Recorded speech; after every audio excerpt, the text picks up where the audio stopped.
Семено нэгжийн мэдээлэл засварлах. За нэг ч гэсэн дэс рүүгээ ороод за эндээс та өөрийнхөө сонгож байгаа одоо засварлагч нэгжээ сонгож өгч болно. За аль эсвэл энэ дээр бичиж авах боломжтой байгаа. За энэ захиргаа нэгж авах гэдгийг одоо мэдээллийн өөрчилж өгье. За тухайн нэгжээ сонгоод за сонгосон утгыг засварлах гэдэг дарж өгнө. За ингээд таны засварлах цонх маань гарч ирнэ. За анхааруулж хэлэх гэх юм бол тухайн засварлах цонхноос за байгууллагын нэгж албан тушаалын нэр өөрчлөлт болон хүчингүй болгалтыг хийх боломжгүй. Тусдаа та шийдвэр гаргаж хийх боломжтой байгаа. За эндээс өөрчлөх боломжтой зүйл нь гэхээр холбоо барих мэдээлэл, за мөн ерөнхий мэдээллийг та засварлах боломжтой байгаа.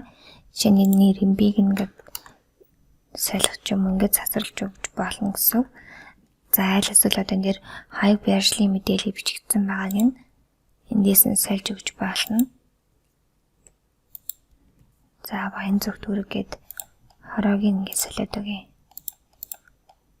За ингээд хаягийн мэдээлэл бол одоо шинжлэхдээ засварлагдлаа. За энийг та ахад доошоо гүйлгэж хагаад хадгалах гэсэн товчлоор байгаа. За хадгалах гэсэн товчлыг дарж иж таны мэдээлэл бүрэн хадгалагдана гэсэн үг. За ингээд таны засварлалт нь орсон.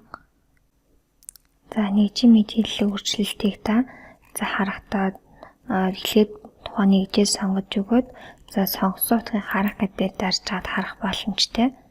За ингээл биднээсний өөрчлөгдсөн 93 болж өөрчлөгдсөн байна. За хаяг байршил нь өөрчлөгдсөн байна гэд хараад гэсэн үг.